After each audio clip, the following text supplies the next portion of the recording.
finalement vous pensez que ce serait une vraie bonne chose de retrouver le franc, qu'on retrouve notre propre monnaie nationale. Mais je crois que c'est la seule sortie possible, car l'euro a démontré qu'il nous a mis avec une croissance nulle depuis 10 ans. Seul, vous savez, M. qu'on est quand même le seul espace au monde qui a eu une croissance zéro avec l'Iran, parce que l'Iran était sous blocus. Donc on a eu la même croissance qu'un pays qui était soumis au blocus. Bon, excusez-moi, mais enfin c'est quand même une anomalie dans le monde. Je rappelle encore une fois que 95% des pays du monde ont leurs frontières et ont leur monnaie.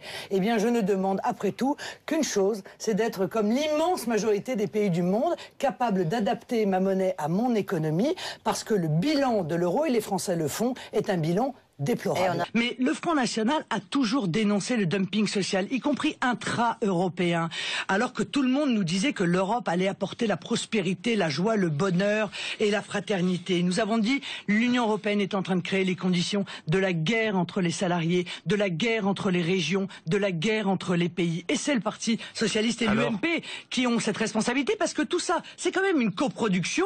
Union européenne, UMP-PS, l'austérité, coproduction, le dumping social, coproduction, l'écotaxe. Mais le symbole de l'UMPS, c'est l'écotaxe. Conçu par l'UMP, voté par l'UMP, mis en œuvre par le Parti socialiste. Vous êtes en train de nous dire qu'il n'y a pas eu de transfert de souveraineté. Vous savez que c'est une contre-vérité. Allez, je vais être poli, une contre-vérité. Aujourd'hui, pour la première fois, il y a quelques jours, on a soumis notre budget à l'Union européenne. Monsieur, ça va ou ça va pas? Allez, ça va, mais il faudra faire des efforts. Et s'il avait dit, monsieur, vous le savez, s'il avait dit, ce déficit, nous le rejetons, alors nous étions obligés de nous soumettre à leur diktat, sinon nous aurions eu des sanctions financières. C'est ça que vous avez voté. Une amende. C'est ça que vous avez voté. Eh bien, moi, c'est une vision radicalement différente de la mienne. Moi, je pense que le peuple souverain doit rester souverain. Vous sortiriez d'une manière humaine, Monsieur Guénaud. Il doit maîtriser ses frontières. Il doit décider qui entre et qui se maintient chez lui. Il doit décider de sa monnaie. Il doit décider de son budget. Parce que sinon, nous sommes un peuple esclave. Et vous avez fait, avec vos amis, mais en accord avec le Parti socialiste, car vous êtes d'accord sur tous ces sujets-là, vous avez transféré la souveraineté du peuple français vers des instances supranationales, qui fait qu'aujourd'hui nous sommes en réalité un peuple esclave. La croissance n'a jamais été aussi faible que depuis que ce sont les technocrates de Bruxelles qui s'occupent de notre économie. Notre système de protection sociale n'a jamais été aussi affaibli que sous les coups de boutoir des exigences européennes, évidemment mises en œuvre immédiatement par nos gouvernants, qu'ils soient d'ailleurs de droite ou de gauche, qui sont à plat ventre devant l'Union européenne depuis maintenant des décennies.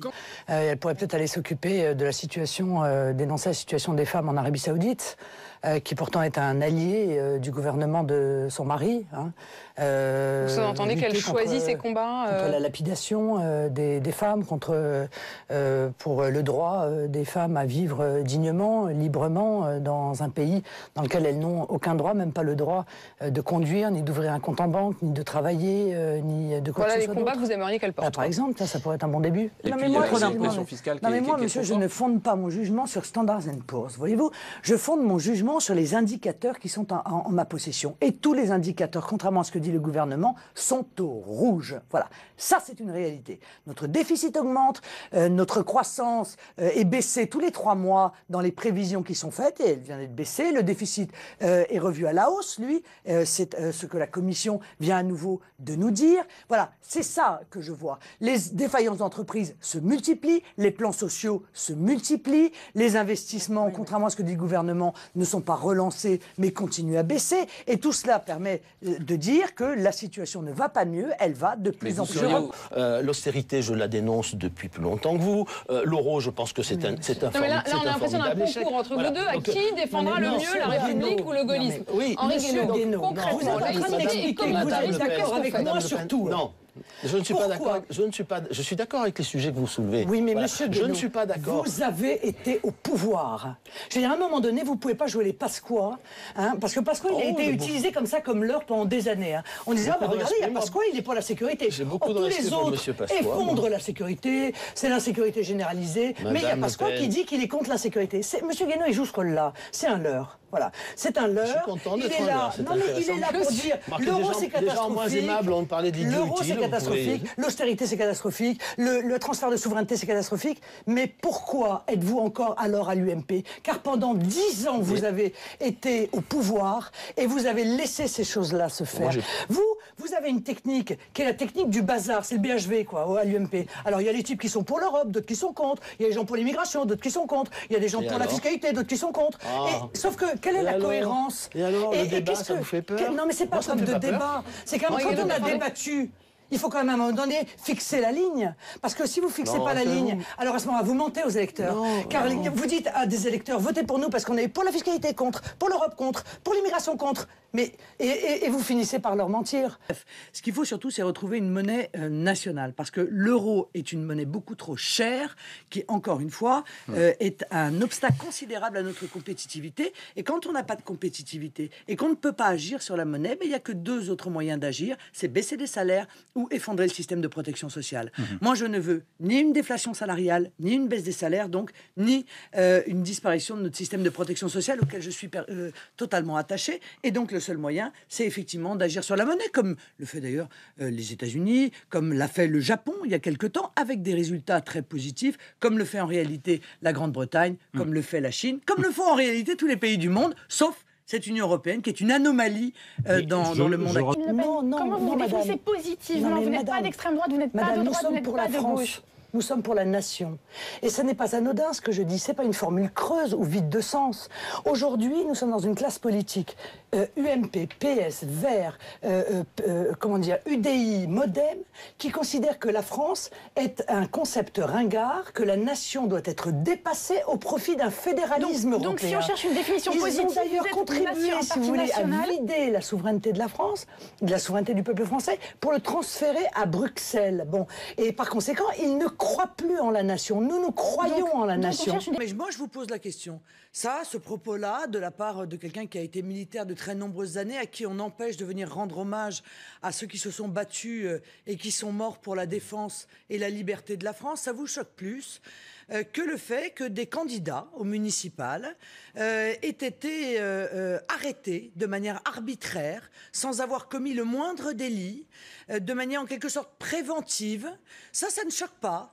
Eh bien, écoutez, excusez-moi, mais enfin, moi j'ai entendu... C'est pas le Veldiv, Marine. Non, mais d'accord, mais si ça s'était passé en Russie, je pense que vous auriez été les premiers à dire que c'est épouvantable, que voilà la démonstration que la Russie est un pays qui n'est absolument pas démocratique et même totalitaire. Mais là... En France, sur les Champs-Élysées, au XXIe siècle, que des Français qui viennent pour participer à une commémoration soient arrêtés arbitrairement, ça n'a l'air de choquer... C'était leur unique but? Ça n'a l'air de choquer personne. Oui, monsieur, c'était leur unique but, bien sûr, oui. Comme d'ailleurs, tous les candidats de France et tous les élus de France, tous les ans, participent à toutes les commémorations patriotiques qui sont organisées sans qu'il y ait le moindre problème et la moindre difficulté.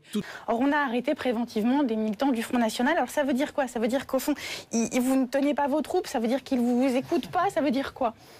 Non, ça veut dire qu'on est en train de passer d'un pays démocratique à un pays totalitaire. Voilà ce que ça veut dire. Car arrêter préventivement des gens, permettez-moi de vous dire qu'on ne fait ça que dans les pays totalitaires. Ça n'existe pas d'arrêter préventivement des gens. Ça veut dire qu'on les a arrêtés alors qu'ils n'avaient absolument rien fait. Ils étaient autour du candidat Valéran de Saint-Just, qui est présent sur ce plateau, derrière vous, d'ailleurs, venu pour commémorer le 11 novembre, ce qui est le droit de tous les Français. Et attendant le président de la République, tranquillement, sans rien faire, eh bien, ils ont été mis de côté et mis dans des paniers à salade, préventivement, comme vous dites. Ben, ça s'appelle une arrestation arbitraire. Et d'ailleurs, plainte a été déposée contre cette arrestation arbitraire, car c'est une dérive que je trouve relativement dangereuse. Et moi, j'attends, vous voyez, je commence à voir l'UMP et le PS nous expliquer qu'il faut une Europe protectrice, que ça ne peut plus durer comme ça, que ça commence à bien faire, alors qu'en réalité, ils ne font rien et qu'ils sont surtout responsables de la manière dont l'Union européenne s'est construite et des ravages des politiques européennes sur notre économie et sur notre système de protection sociale. Oui, mais justement, si vous voulez, ce qui sépare un politique qui a l'envergure de n'importe qui d'autre, c'est justement que lui, il doit voir loin. car gouverner, Mais c'est cela dit, prévoir. Marine Le Pen, Et Marine Le quand- Pen et quand vous-même, vous ne Monsieur pourriez pas Guénaud- prévoir à 100%. Mais si, tout à fait, madame, et je l'ai dit. Quand on part en guerre, on ne sait pas à l'avance si on va la gagner 100% ou pas. Madame, le jour même où Nicolas Sarkozy est intervenu, nous avons dit sur tous les tons, l'erreur est majeure. Ils vont mettre au pouvoir des fondamentalistes islamistes qui vont imposer la charia, qui vont mener la terreur dans ce pays. Ça va être le règne des milices, avec des assassinats Parce de qu'avant, masse, c'était mieux, avec Philippe. une épuration religieuse. Des massacres. Et c'est exactement Oui. ce qu'il s'est passé. Que quand on est contre l'austérité, est-ce que ça veut dire qu'on laisse filer la dette? Non, madame. Ça veut dire que d'abord, on fait des économies sur les mauvaises dépenses de l'État. Alors lesquelles, Pas par sur les exemple bonnes. Immigration, le coût de l'Union européenne, 7 milliards d'euros par an. La fraude sociale, 20 milliards d'euros par an. La décentralisation folle, telle qu'elle a été organisée, qui avait d'ailleurs déjà été condamnée par Philippe Seguin. Le fonctionnement de la sécurité sociale, sur lequel il y aurait beaucoup à dire. La formation professionnelle, où personne ne dit rien, parce que tout le monde est Il y a une tétanisé. réforme en cours, mais de qu'il y la aurait, formation professionnelle qui il va être lancée. faudrait d'abord On sait qu'il y ait un qu'il y a grand 30 milliards audit d'euros. avant même qu'il y ait une réforme. Il y a beaucoup d'économies à faire. Et la première à faire, madame, d'économie, ce sont sur les 50 milliards d'euros que nous versons aux marchés financiers en intérêts chaque année. C'est-à-dire qu'il faut sortir d'entre les griffes de ces marchés financiers. Comment on fait? Parce que c'est revenant- une dette, on paye les intérêts de notre dette. Rendre à Ouais. la Banque de France la possibilité de prêter au Trésor sans intérêt, ce qui était le cas avant 1973.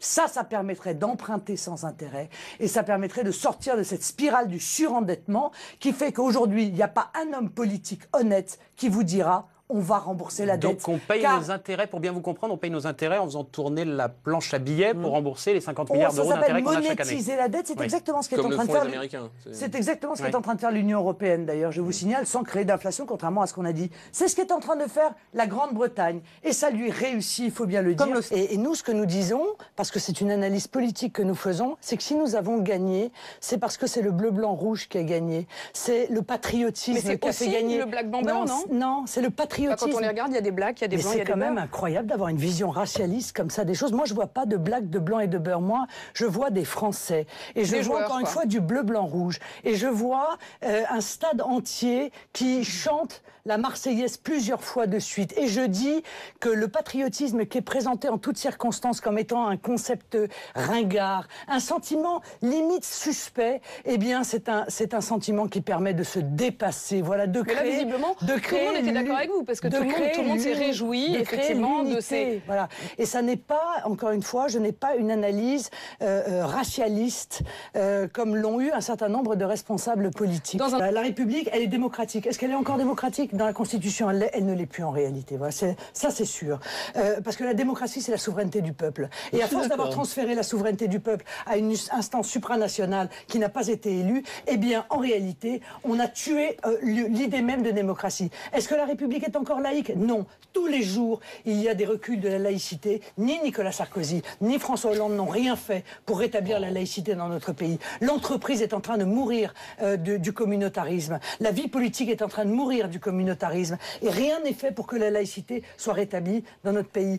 Elle est sociale? Non, elle n'est plus sociale. La République, laïcité. La République aujourd'hui, elle est oligarchique. Hein, et le peuple, la politique sociale est complètement abandonnée. On met en place l'hyper-austérité. On continue, quoi qu'on en dise, si vous voulez, à aider ceux qui n'ont pas besoin d'aide pour oublier d'aider ceux qui ont besoin d'aide. Voilà.